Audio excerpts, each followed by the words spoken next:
No revises la mochila, abuela. Está bien, mi niña. No revises la mochila, abuela. Esas fueron sus palabras exactas, pronunciadas con un hilo de voz que no parecía suyo, mientras yo le anudaba la bufanda al cuello. La lana, áspera y familiar, rozó mis dedos, pero un frío distinto, uno que nacía en el pecho, se extendió por todo mi cuerpo. María me miró con sus 12 años cargados de un miedo que no le correspondía, un miedo antiguo y denso que yo conocía demasiado bien. Esa mañana, la luz gris del otoño de Gijón se colaba por la ventana de la cocina, dibujando sombras largas sobre los azulejos gastados, y su frase se quedó flotando en el aire, pesada como una promesa de tormenta. Aún no lo sabía, pero ese instante era el comienzo del fin de la paz que tanto me había costado construir. Me llamo Graciela Montoya, tengo 68 años y vivo en este piso desde que me casé. Las paredes guardan el eco de una vida entera, el olor a cera de los sábados, el sonido del guiso de mi madre que yo ahora cocino para mi nieta, el tic-tac incesante del reloj de pared del salón que mide el paso lento de mis días de viuda. Mi rutina es un ancla en un mar de ausencias. La más grande de todas, la de mi hijo Marcos. Se marchó a Alemania hace 5 años, supuestamente a buscar un futuro mejor, pero la distancia que abrió entre nosotros no se mide en kilómetros, sino en silencios.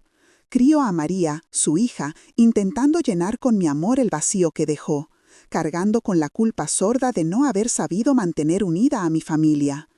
Ella es mi único lazo con el mundo, mi única verdad. Cada gesto de mi vida gira en torno a ella, desde el vaso de leche tibia por la mañana hasta el cuento que a veces le leo por la noche, aunque ya se sienta mayor para eso. Nuestra complicidad se teje en las pequeñas cosas, en cómo me ayuda a poner la mesa, en las risas que compartimos viendo alguna serie tonta en la televisión, en el calor de su mano pequeña buscando la mía cuando cruzamos la calle. Es un amor protector, casi temeroso, como si intentara construir una fortaleza a su alrededor, para que ninguna de las tristezas que a mí me han golpeado pudiera alcanzarla. Por eso, sus palabras sobre la mochila me dolieron como una traición. No a mí, sino a ese mundo seguro que yo había levantado para las dos, ladrillo a ladrillo, silencio a silencio. Esa mañana, el aire en la cocina se había vuelto espeso. El tintineo de su cuchara contra el tazón de cereales sonaba extrañamente fuerte en la quietud de la casa. «Pase lo que pase hoy, no la revises», repitió, como si leyera la duda en mi rostro. No insistí. He aprendido que hay preguntas que solo sirven para levantar muros más altos. Simplemente asentí, forzando una sonrisa que no me llegó a los ojos. Le di un beso en la frente, notando cómo su piel estaba más fría de lo normal.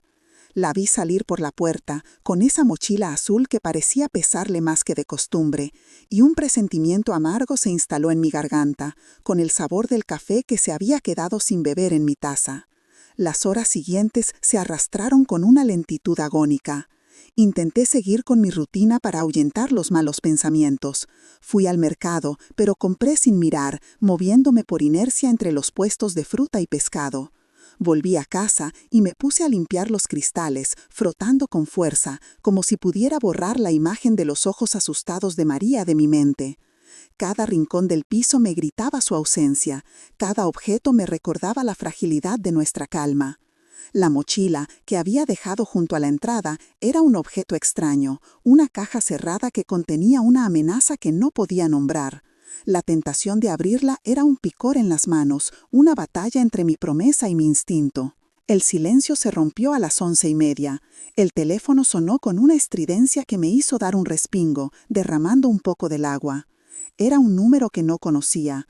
Al otro lado, una voz de mujer, serena pero cargada de una gravedad que helaba la sangre, se presentó como la directora del colegio de María.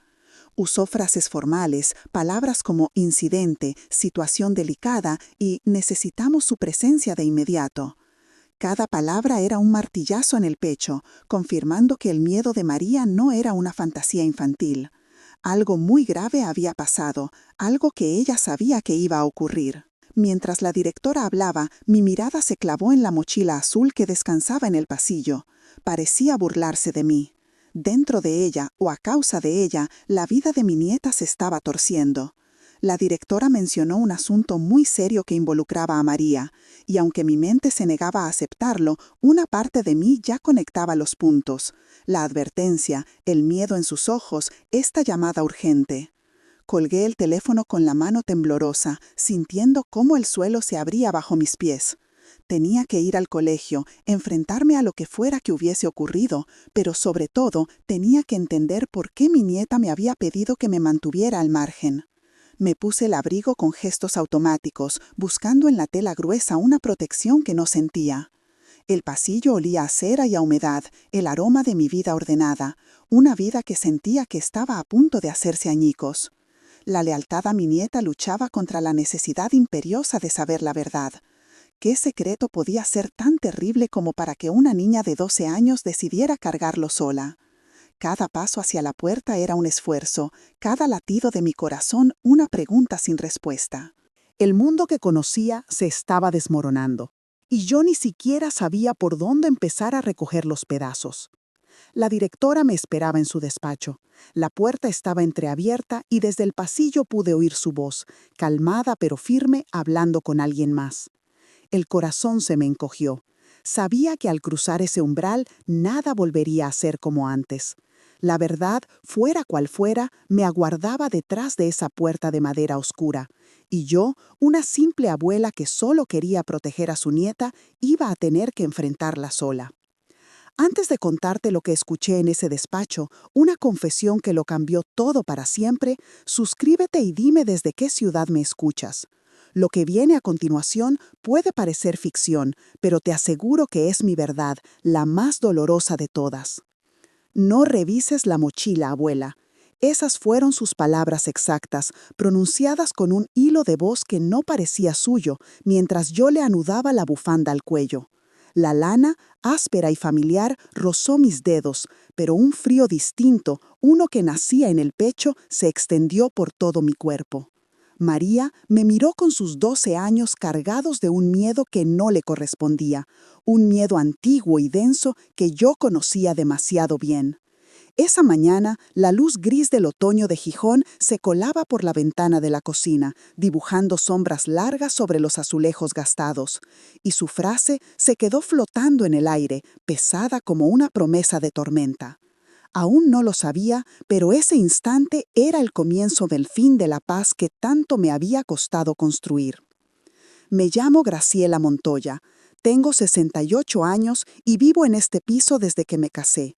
Las paredes guardan el eco de una vida entera, el olor a cera de los sábados, el sonido del guiso de mi madre que yo ahora cocino para mi nieta, el tic-tac incesante del reloj de pared del salón que mide el paso lento de mis días de viuda. Mi rutina es un ancla en un mar de ausencias, la más grande de todas, la de mi hijo Marcos. Se marchó a Alemania hace 5 años, supuestamente a buscar un futuro mejor, pero la distancia que abrió entre nosotros no se mide en kilómetros, sino en silencios. Crío a María, su hija, intentando llenar con mi amor el vacío que dejó, cargando con la culpa sorda de no haber sabido mantener unida a mi familia. Ella es mi único lazo con el mundo, mi única verdad.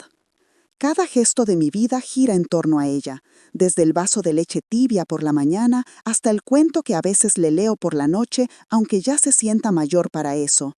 Nuestra complicidad se teje en las pequeñas cosas, en cómo me ayuda a poner la mesa, en las risas que compartimos viendo alguna serie tonta en la televisión, en el calor de su mano pequeña buscando la mía cuando cruzamos la calle.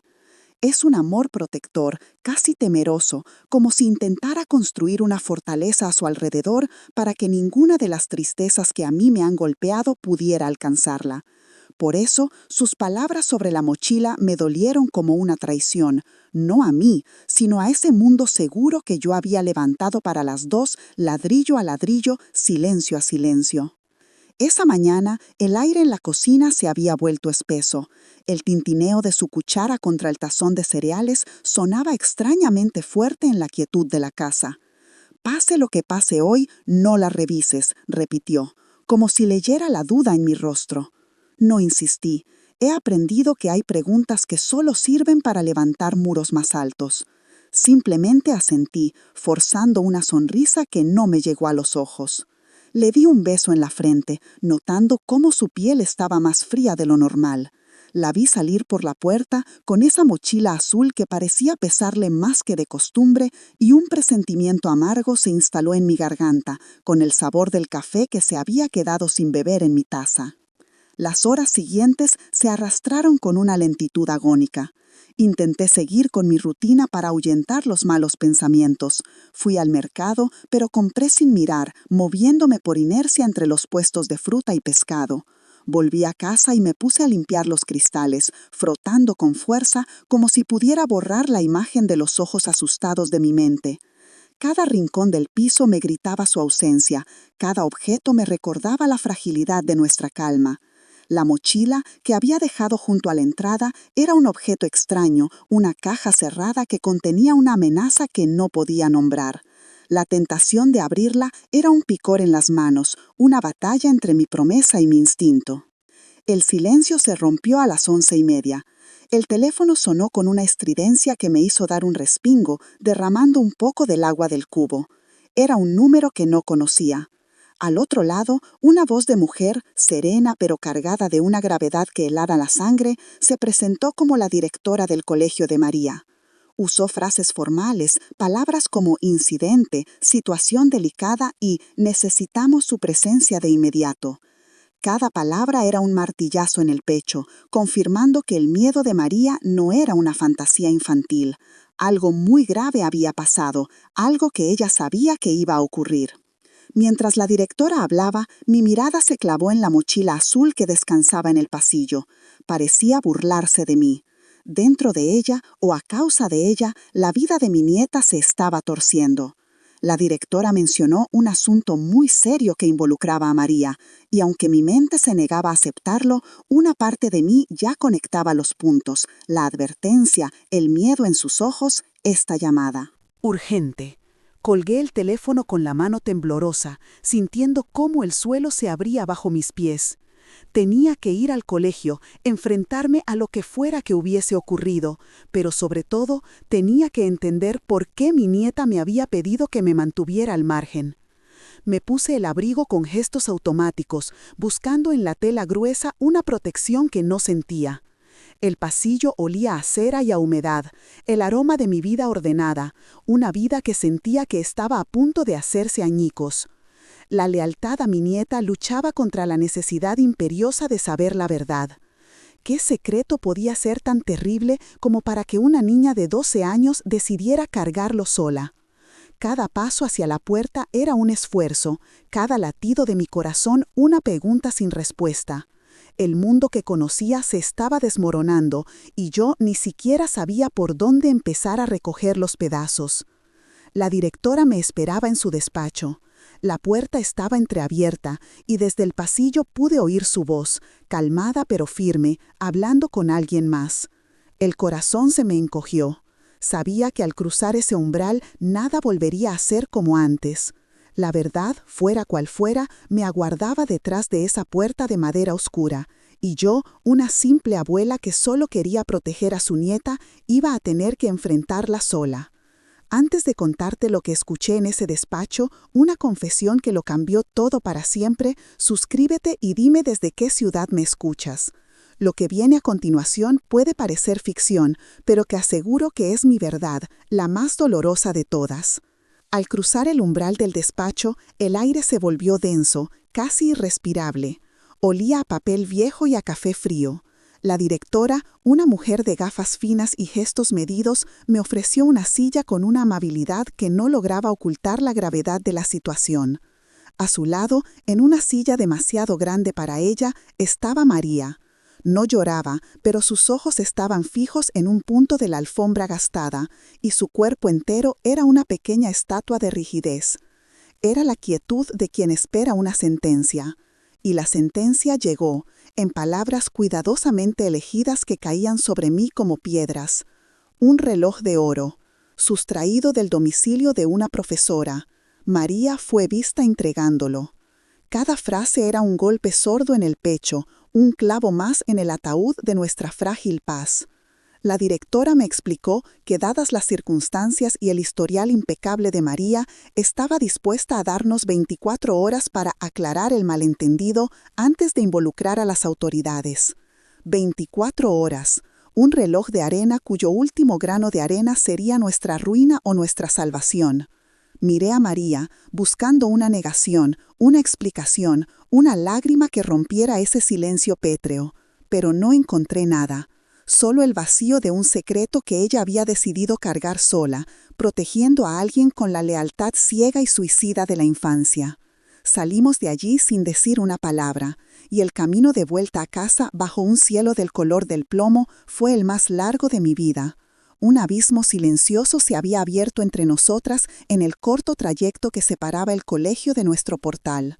Esa tarde la casa se llenó de un silencio que gritaba. Intenté romperlo con la normalidad.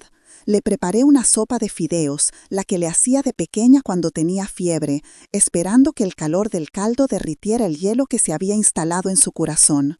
Pero no probó bocado. Se sentó a la mesa y removió los fideos con el tenedor, creando pequeños remolinos en el caldo anaranjado. El sonido del metal arañando el plato era el único diálogo entre nosotras. Supe entonces que nuestros viejos rituales de consuelo ya no servían. La niña a la que yo creía proteger había cruzado una frontera invisible y yo me había quedado atrás, sin mapa para encontrarla. Me refugié en la cocina, el corazón de mi hogar, que ahora se sentía como un territorio enemigo. Me encontré fregando una taza que ya estaba limpia, una y otra vez, mientras mi mente daba vueltas en una espiral de miedo y preguntas. ¿Quién, por qué, usar a una niña? La imagen de mi hijo Marcos y su mujer Elena apareció en mi mente, borrosa y lejana. Hacía semanas que no hablaba con él. Sus llamadas eran cada vez más cortas, sus respuestas más evasivas. Un nudo de angustia se formó en mi garganta. La lealtad a mi nieta me impedía pensar lo peor, pero el instinto, esa vieja brújula que nunca falla, me decía que la raíz de este mal no estaba en el patio del colegio, sino mucho más adentro, en las grietas de nuestra propia familia. El teléfono sonó a media tarde. Era Amparo, la madre de una compañera de clase de María. Su voz, habitualmente melosa, tenía un filo de acero. No me acusó directamente, pero sus preguntas eran dardos envenenados. ¿Está todo bien, Graciela? He oído que ha habido un pequeño lío en el colegio. Los niños de hoy en día, ¿qué disgustos nos dan? Cada palabra era una palada de tierra sobre mí. La noticia ya corría por el barrio, susurrada en las tiendas y en los portales. La vergüenza me quemaba por dentro, una humillación silenciosa que me aislaba aún más. Las paredes de mi casa, antes un refugio, ahora parecían de papel, incapaces de protegerme de las miradas y los juicios del mundo exterior. Colgué el teléfono y me miré en el espejo del pasillo. Vi el reflejo de una mujer cansada, con surcos de preocupación labrados alrededor de los ojos. Pero debajo del miedo, una vieja llama se encendió. La dignidad. Podían quitarme la paz, la reputación, pero no me quitarían la decencia. No iba a permitir que mi nieta cargara con la culpa de otros. Esa certeza me dio una fuerza que no sabía que tenía. No era la fuerza de los gritos ni de las amenazas, sino una fuerza tranquila, la de una raíz que se aferra a la tierra en plena tormenta. Con esa nueva determinación tomé una decisión. Tenía que hablar con Marcos. Marqué su número en Alemania con los dedos temblorosos. La línea crepitó antes de que su voz, lejana y distraída, contestara. Le conté lo ocurrido, intentando mantener la calma, esperando una reacción de padre preocupado. En su lugar, recibí un suspiro de fastidio. «Mamá, seguro que es una tontería de críos», dijo, con prisa por colgar.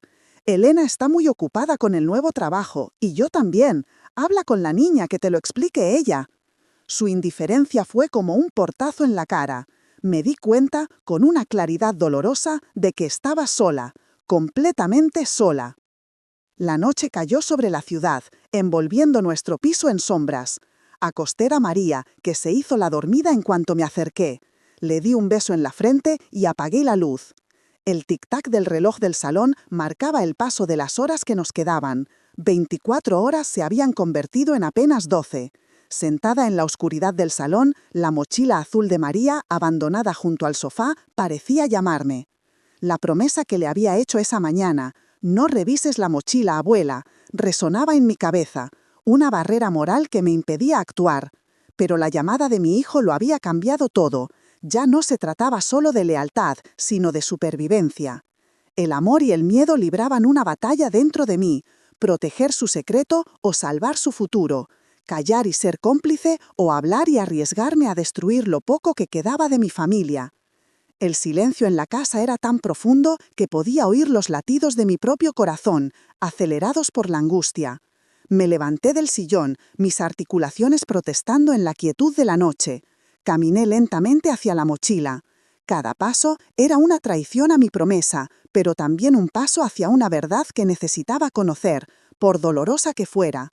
Mi mano se posó sobre la tela áspera, sintiendo el frío de la cremallera metálica bajo mis dedos. Si alguna vez sentiste que el silencio duele más que la verdad, deja tu me gusta y quédate conmigo. Lo que estaba a punto de descubrir no tenía marcha atrás. Mis dedos, torpes y fríos, apenas obedecían. El sonido de la cremallera al abrirse fue un desgarro en el silencio de la noche, un acto de traición que resonó en el salón vacío. Cada centímetro de metal que cedía era una punzada en el pecho. Por un instante, el olor familiar que emanaba de la mochila, una mezcla de tiza, goma de borrar y el dulce aroma de la manzana que no se había comido, me hizo dudar. Era el olor de su infancia, una infancia que yo sentía que estaba profanando, pero la imagen de su rostro en el despacho de la directora, pálido y ausente, borró cualquier vacilación. La lealtad a su futuro era más fuerte que la lealtad a una promesa hecha bajo el peso del miedo. Dentro, todo parecía normal. Libros forrados con esmero, un estuche con lápices de colores, la flauta de las clases de música. Mi corazón, por un momento, se aferró a la esperanza de que todo fuera un error, una confusión terrible. Pero mi mano, buscando en el bolsillo lateral, tropezó con algo que no debería estar allí. No era un reloj. Era un fajo de papeles doblados con prisa, arrugados como si alguien los hubiera estrujado en un puño de rabia o desesperación. Y junto a ellos, un teléfono móvil antiguo, de los que ya no se usan, con la pantalla arañada y sin funda. Desdoblé el primer papel bajo la luz tenue de la lámpara del salón. La caligrafía era inconfundible, nerviosa y afilada como un cuchillo. Era de Elena, mi nuera. No era una carta, sino más bien un borrador, lleno de tachaduras y frases a medio terminada. Palabras como deuda, última oportunidad, amenazas y por el bien de todos saltaban de la página, formando un mosaico de pánico. Hablaba de gente que no esperaba, de plazos que se acababan. No pedía ayuda, exigía complicidad, envolviendo sus súplicas en un chantaje emocional dirigido a su propia hija. «Eres lo único que me queda, mi valiente», había escrito en un margen con la tinta corrida por lo que solo podía ser una lágrima. Debajo de la carta encontré lo que terminó de helarme la sangre. 3 recibos de una casa de empeños del otro lado de la ciudad. El primero, de hacía 2 meses, detallaba un par de pendientes de plata. El segundo, de hacía 3 semanas, una pulsera que yo misma le había regalado a Elena por su boda. El tercero, con fecha de la semana anterior, describía un broche antiguo. Eran objetos pequeños, personales, vendidos por cantidades ridículas que solo delataban la urgencia. De repente, todo cobró un sentido terrible y nauseabundo. Mi nuera no estaba en Alemania trabajando. Estaba aquí, cerca, escondida como una alimaña, despojándose de su pasado y, lo que era infinitamente peor, usando a su hija como mensajera de su propia ruina. El desdén de mi hijo por teléfono ya no me pareció simple indiferencia. Era la negación cobarde de quien sabe que el barco se hunde y prefiere mirar hacia otro lado. Elena no estaba sola en esto. La cobardía de Marcos era su cómplice silencioso. Una rabia fría, una lucidez amarga se apoderó de mí. Mi lucha ya no era contra la directora del colegio, ni contra los rumores del barrio. Mi enemiga era mi propia familia. Me levanté y fui a la habitación de María. La luz de la luna se filtraba por la persiana a medio bajar, dibujando rayas de plata sobre su cama. Respiraba acompasadamente, fingiendo un sueño que yo sabía que no tenía. El cuerpo de un niño que miente para proteger a quien ama es un nudo de tensión. Me senté en el borde de su cama, el colchón hundiéndose bajo mi peso. No dije nada. Solo le aparté un mechón de pelo de la frente, un gesto que había repetido miles de noches. Sentí cómo su cuerpo se relajaba 1 milímetro bajo mi caricia, una rendición minúscula en mitad de su batalla silenciosa. «Todo va a salir bien», le susurré al oído, más como un juramento que como un consuelo. Volví al salón con el viejo teléfono en la mano. Lo sentía como un objeto contaminado, un arma. Pulsé el botón de encendido y, para mi sorpresa, la pantalla se iluminó con un aviso de batería baja. Había un puñado de mensajes, todos de un único contacto guardado como mamá. El último había llegado hacía apenas 2 horas. Lo abrí con el corazón en un puño. «Mi valiente, ¿todo bien? Ya casi lo conseguimos. Falta poco para que estemos juntas. No le digas nada a la abuela, no lo entendería. Te quiero». El aire se me escapó de los pulmones. No era solo una madre desesperada, era una manipuladora consciente que aislaba a su hija del único apoyo que le quedaba, envenenando su confianza en mí. El «no lo entendería» era la frase más cruel de todas, una barrera levantada entre mi nieta y yo con el cemento de la mentira. Apagué de teléfono y lo dejé sobre la mesa como si quemara.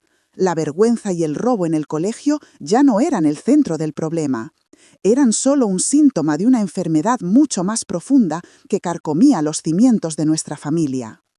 Las 12 horas que me quedaban antes de tener que volver al colegio ya no eran una cuenta atrás hacia la humillación, sino el tiempo del que disponía para actuar. Ya no se trataba de salvar una reputación, sino de rescatar a una niña de las garras de su propia madre. Miré el reloj de pared del salón. Sus manecillas avanzaban con una indiferencia implacable. Por primera vez en muchos años no me sentí una viuda frágil esperando que pasaran los días. Sentí la fuerza de una loba defendiendo a su cría. Tenía que encontrar a Elena. Tenía que mirarla a los ojos y enfrentarla a la verdad que había escondido en la mochila de su hija. La carta y los recibos eran la prueba de su desesperación, pero sabía que la historia completa era mucho más oscura. Lo que encontré esa noche era solo el principio. El teléfono vibró en mi mano, un zumbido sordo que parecía el latido de un animal asustado. No eran solo los mensajes de Elena, había más. Una cadena de conversaciones con un número sin nombre, un diálogo crudo y lleno de una urgencia que olía a peligro. Las frases eran cortas, brutales. «No hay más tiempo. ¿Sabes lo que pasa si no cumples? El último aviso».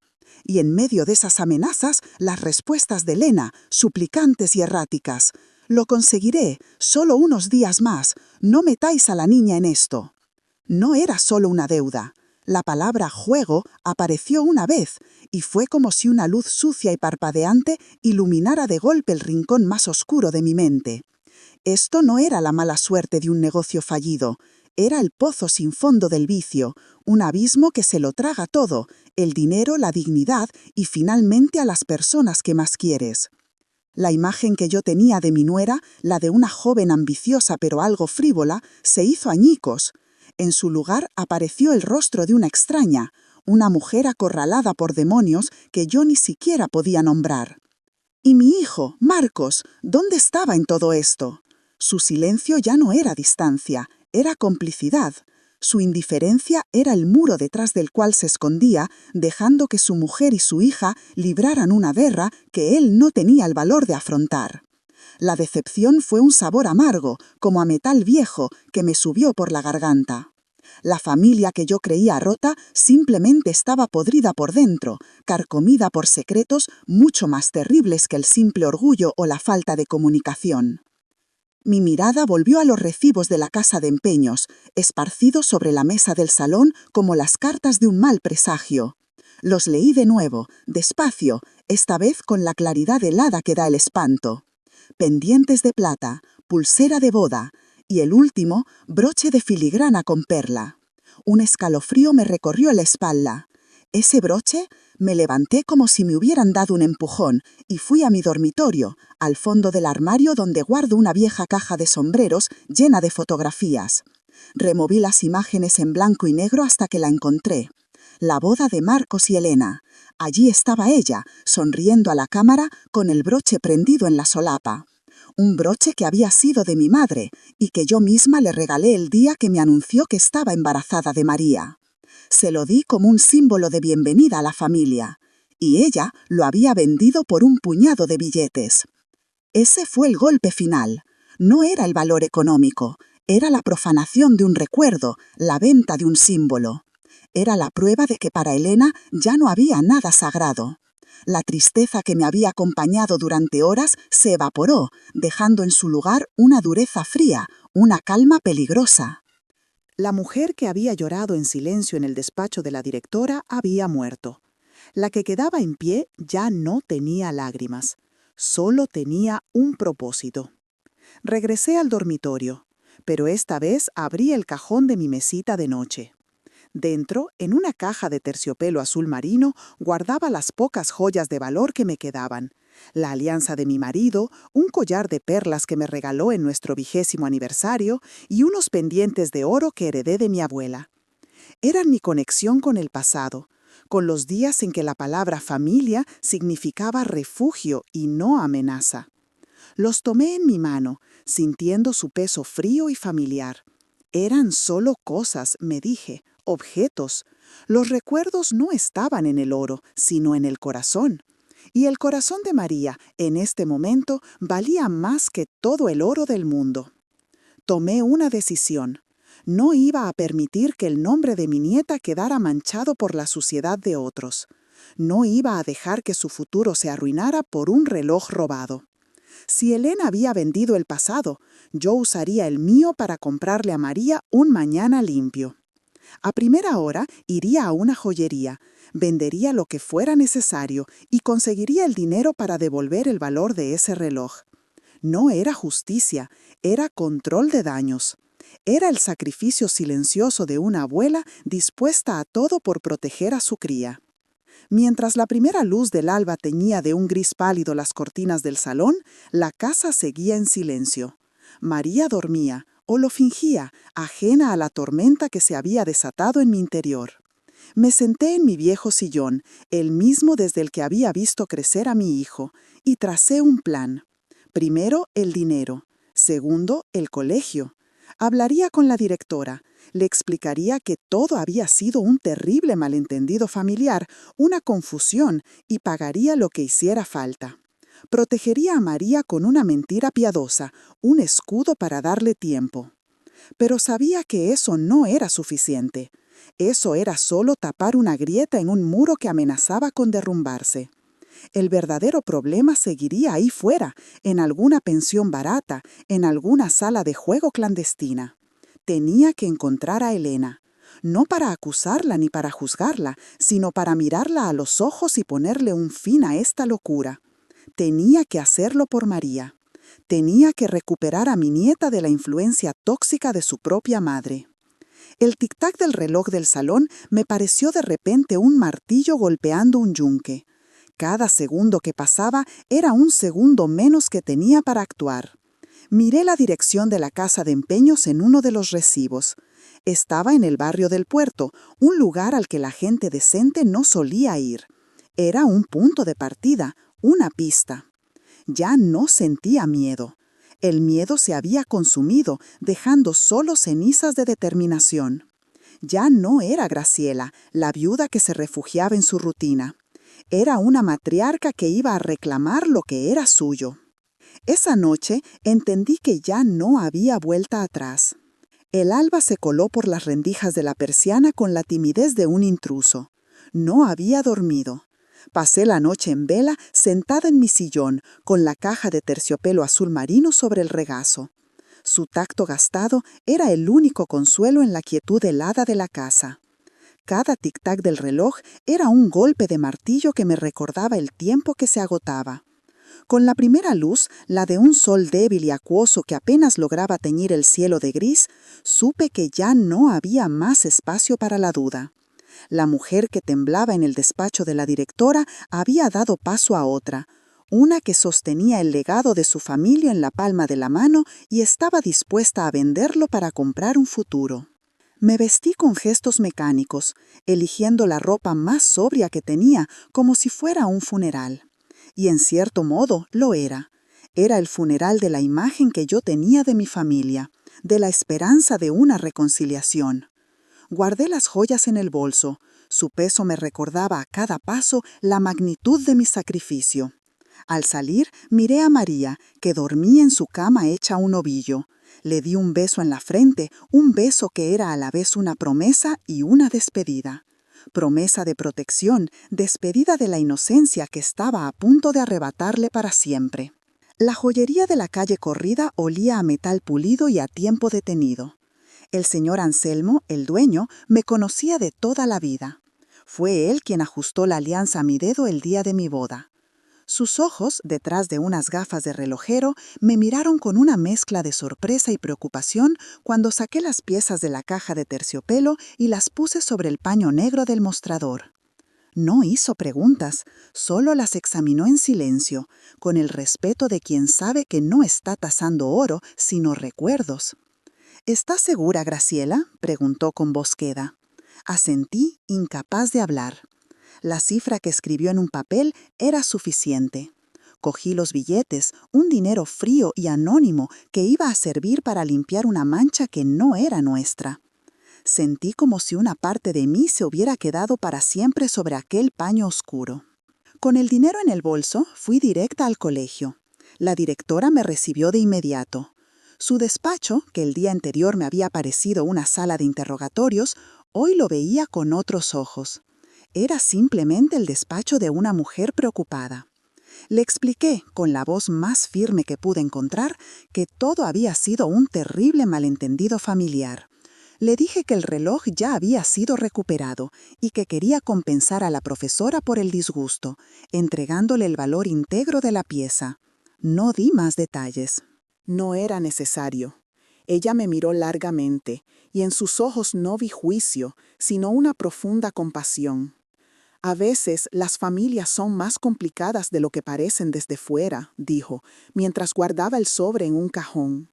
Consideraremos el asunto zanjado, Graciela, por el bien de la niña. Al salir de allí sentí un alivio inmenso, pero efímero. Había apagado el fuego, pero las brasas seguían ardiendo bajo mis pies. Ahora empezaba la verdadera batalla. Con la reputación de María a salvo, al menos de momento, mi único objetivo era encontrar a Elena. Saqué de mi bolso los recibos de la casa de empeños. La dirección me llevó al barrio del Puerto, un laberinto de calles estrechas y húmedas, donde el olor a salitre se mezclaba con el de fritura y abandono. Las fachadas de los edificios estaban desconchadas por la humedad, y las gaviotas gritaban sobre los tejados como almas en pena. Era un mundo ajeno al mío, un lugar donde la gente como yo no tenía nada que hacer. Pero yo ya no era la de antes. El miedo se había transformado en una determinación fría. La casa de empeños era un local oscuro y angosto, atestado de objetos que parecían gritar historias de vidas rotas. Un hombre corpulento, de manos manchadas de tinta, me miró con desconfianza desde detrás de un mostrador blindado. Le enseñé los recibos y una pequeña foto de Elena que llevaba en la cartera, una foto de tiempos más felices, de cuando su sonrisa aún no estaba rota. «No puedo darle información de mis clientes, señora», dijo con voz áspera. No supliqué, no le ofrecí dinero, simplemente lo miré a los ojos y le dije, «No busco a una clienta, busco a la madre de mi nieta. La niña está en problemas por su culpa». Quizás fue la palabra nieta, o quizás vio en mi rostro la verdad desnuda de una desesperación sin adornos. El hombre suspiró, apartó la mirada y se rascó la nuca. «Mire, no sé dónde vive», mintió, pero sus ojos me decían otra cosa. Se quedó en silencio un momento, como debatiendo consigo mismo. Luego, con un gesto de fastidio, cogió un bolígrafo y garabateó algo en el reverso de uno de los recibos. «No le he dicho nada», masculló, empujando el papel hacia mí. «Pero si yo buscara a alguien que no quiere ser encontrado y que necesita dinero rápido, empezaría por la pensión Mar Cantábrico, a 3 calles de aquí. Y tenga cuidado, la gente con la que se junta esa mujer no es trigo limpio». Salí de la tienda con el corazón martillándome en el pecho. El nombre de la pensión era una llave y una sentencia. El hombre del mostrador me había dado más que una dirección, me había dado una advertencia. El peligro ya no era una sombra abstracta, sino algo real, con un nombre y un lugar. Miré el papel arrugado en mi mano. Pensión Mar Cantábrico. El nombre sonaba a despedida, a último refugio antes del naufragio. Me di cuenta de que mi hijo y mi nuera me habían hecho invisible en mi propia familia, ignorando mis llamadas, mis preocupaciones, mis consejos. Y esa invisibilidad me había obligado a salir a la luz, a caminar por calles que no conocía, a enfrentarme a desconocidos, a convertirme en la detective de la ruina de mi propia sangre. Estaba sola, pero ya no me sentía débil.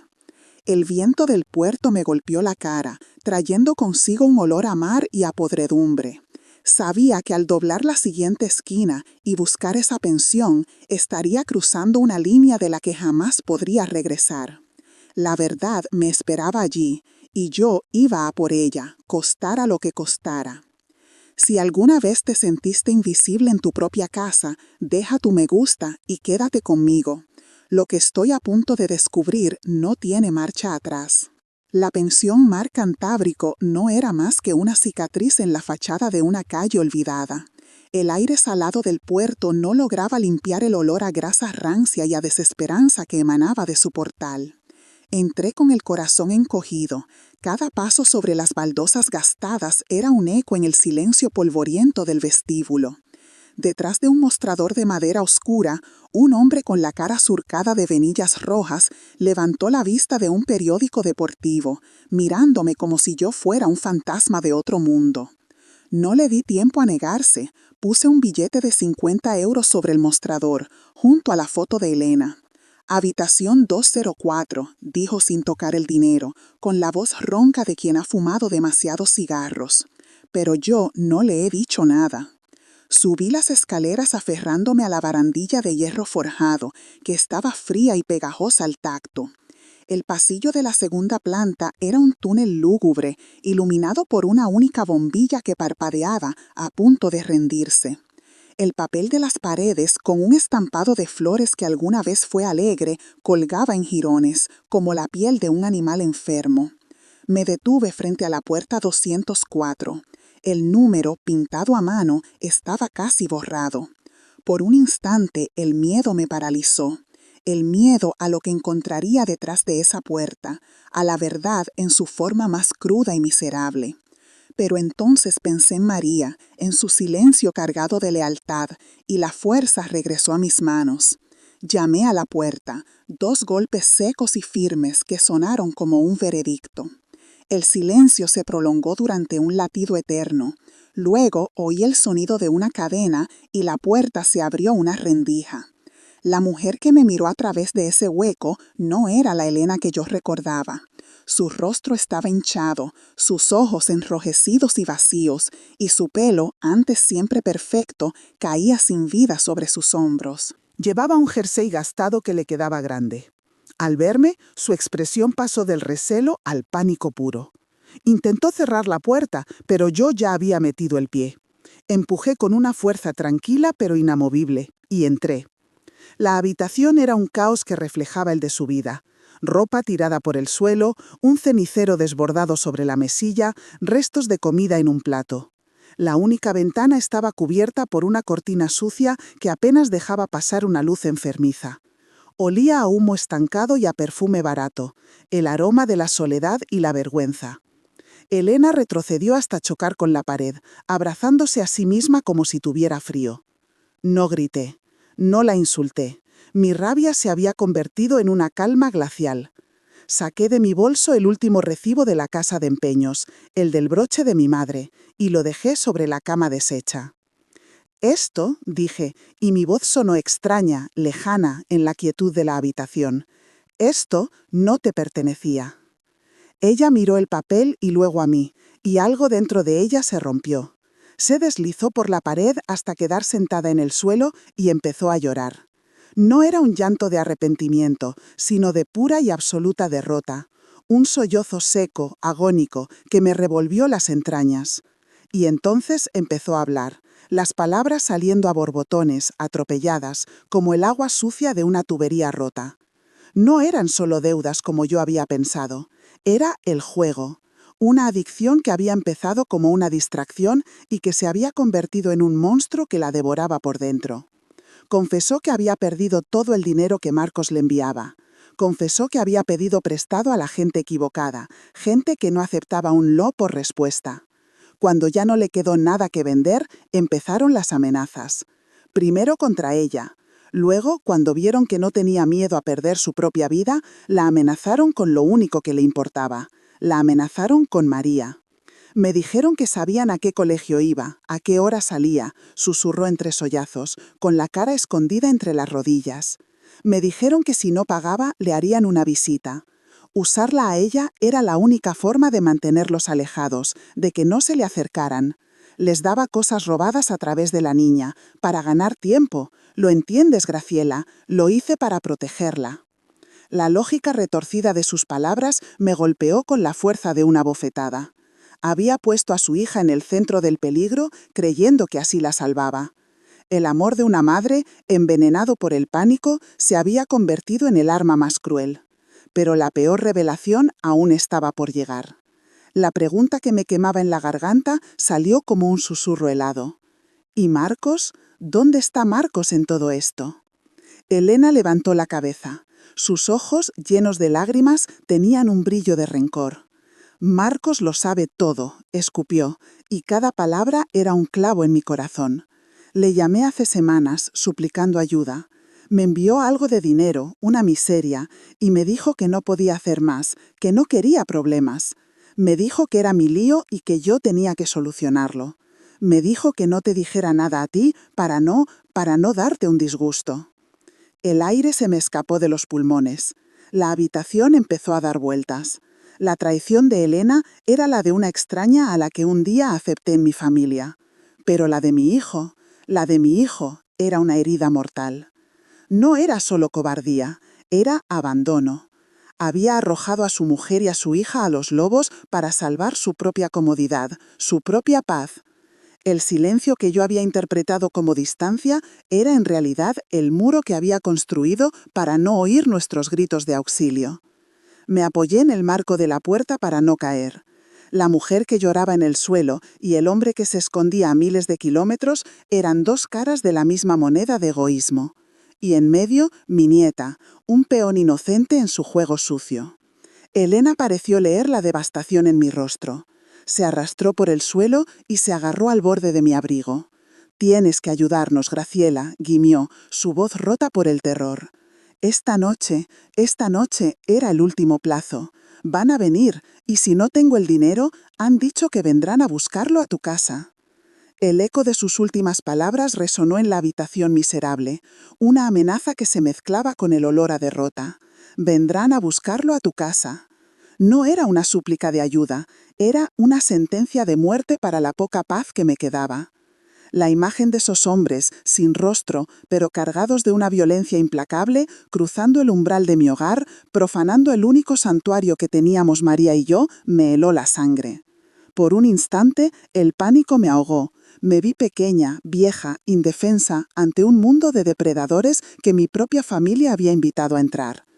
Pero entonces, la imagen del rostro de María, durmiendo en su cama, se superpuso a todo lo demás. Y el miedo se transformó en una furia fría, una claridad cortante como un cristal roto. «No», dije, y mi voz no tembló. Sonó con una autoridad que ni yo misma sabía que poseía. Me apartó de su agarre, creando una distancia física que era también un abismo moral. Me saqué el fajo de billetes de mi bolso, el dinero de mis recuerdos vendidos, y lo tiré sobre la cama, junto al recibo del broche. El dinero parecía sucio, contaminado por el propósito para el que ahora servía. Este es todo el dinero que tengo en el mundo, el valor del reloj que robaste y algo más. Vas a cogerlo, vas a llamar a esa gente y vas a pagarles hasta el último céntimo. Y después vas a desaparecer. Elena me miró con los ojos desorbitados, una mezcla de incredulidad y un atisbo de esperanza. «Desaparecer», balbuceó. «Asumes tu responsabilidad», continué, cada palabra un martillazo. Buscas ayuda, un trabajo, lo que sea necesario para limpiar tu propia vida. Y no te acercarás a María, no la llamarás, no la escribirás, le harás creer que has vuelto a Alemania. La dejarás en paz hasta el día en que puedas mirarla a los ojos sin que tu sombra la manche. ¿Lo has entendido? No era una negociación, era una orden. Era el precio de mi ayuda, el único que podía aceptar. El precio de la seguridad de mi nieta era la ausencia de su madre. Ella asintió derrotada. Sabía que no tenía otra opción.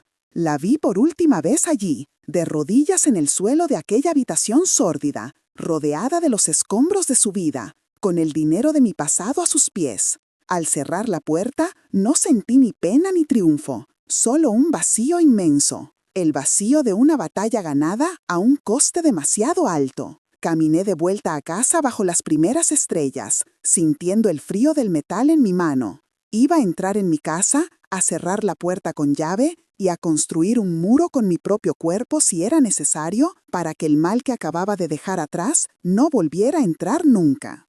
Esa noche, cuando entré en la habitación de María, ella estaba despierta, sentada en la cama, con la luz de la luna dibujando su silueta. No me preguntó dónde había estado, solo me miró con sus ojos grandes y sabios y me dijo, ¿ya se acabó, abuela? Me senté a su lado y la abracé. Su pequeño cuerpo temblaba. Sí, mi vida, le susurré al oído mientras le acariciaba el pelo. Ya se acabó. Y en ese abrazo, ambas supimos que una parte de nosotras se había roto para siempre, pero que juntas, con los pedazos que nos quedaban, íbamos a construir algo nuevo, algo más fuerte. El cambio más profundo lo vi en María. En las semanas que siguieron, dejó de ser la niña asustada que guardaba secretos y se convirtió en una joven silenciosa con una mirada más vieja que sus años. Su mano en la mía, al caminar por la calle, ya no buscaba solo protección, sino que ofrecía compañía. Nuestro silencio ya no era de miedo, sino de un entendimiento profundo forjado en el fuego de una crisis compartida. Su inocencia se había roto, sí, pero en su lugar había crecido una fortaleza que me recordaba a la de un junco, que se dobla con la tormenta, pero nunca se quiebra. Ese fue su legado, la prueba de que las heridas, si se cuidan con amor, pueden convertirse en la fuente de nuestra mayor fuerza.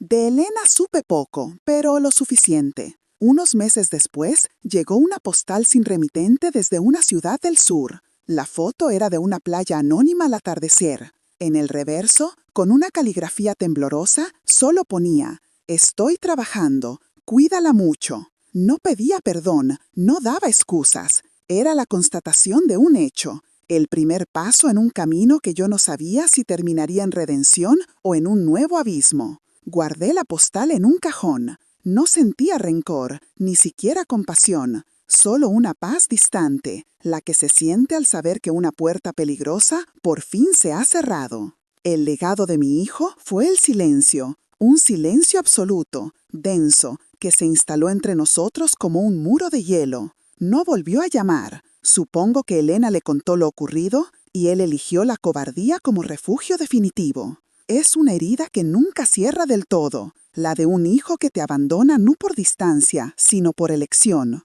A veces, por la noche, miro su foto en la estantería y me pregunto en qué momento se perdió. Pero he aprendido que no se puede obligar a nadie a ser valiente. Se puede, sin embargo, elegir no dejar que su cobardía te destruya. Mi legado fue aprender a ser madre y padre para mi nieta, llenando su ausencia con el doble de mi amor. La verdad, cuando llegó, no trajo la alegría que una imagina en las películas. Fue como abrir las ventanas de una habitación que ha estado cerrada durante años. Entra la luz y el aire fresco, sí, pero también ves por primera vez el polvo acumulado en cada rincón, las telarañas en el techo, los muebles rotos. La verdad no siempre consuela, pero siempre, siempre libera. Nos liberó de la mentira que nos estaba asfixiando, y aunque la casa se sintió más vacía después, también se sintió más limpia, más real. Y sobre esa base, sobre la verdad desnuda y a veces dolorosa, pudimos empezar a reconstruir.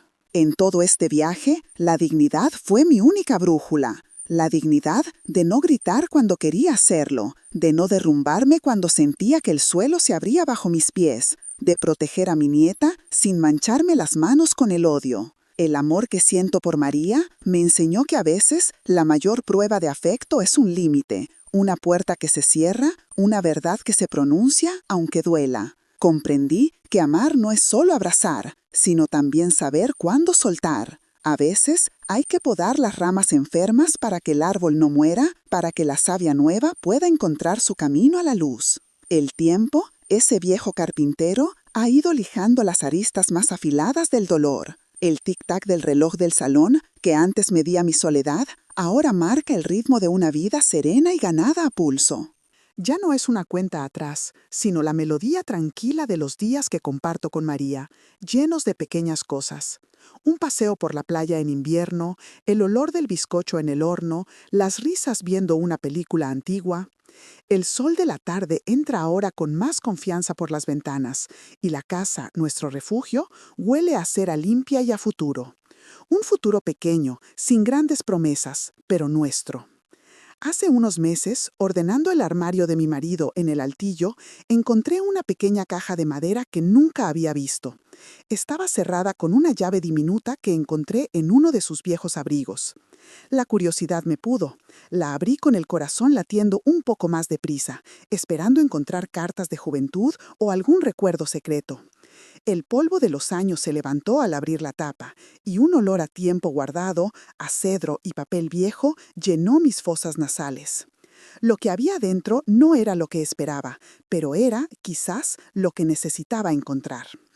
Dentro no había joyas ni papeles importantes, sino una vieja grabadora de periodista y una cinta de cassette con una etiqueta escrita a mano. Para Marcos, cuando seas hombre. Con los dedos temblorosos puse la cinta y le di al play. Y entonces la voz de mi marido, joven y llena de una fuerza que el tiempo había desgastado en mi memoria, llenó el salón. Le hablaba a nuestro hijo, un bebé que aún no sabía decir ni una palabra.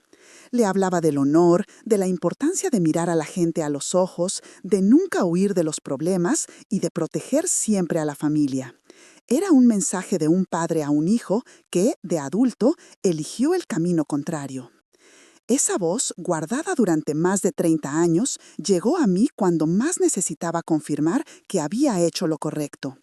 Era la prueba de que los valores que defendí no eran una locura de vieja, sino el eco de un amor que ni la muerte había podido silenciar. Porque la verdad no muere, solo aprende a esperar. Si crees que la verdad llega aunque tarde, comparte este video y suscríbete. Prometo seguir contando historias que no deberían quedarse en silencio. Soy Graciela Montoya y esta fue mi historia.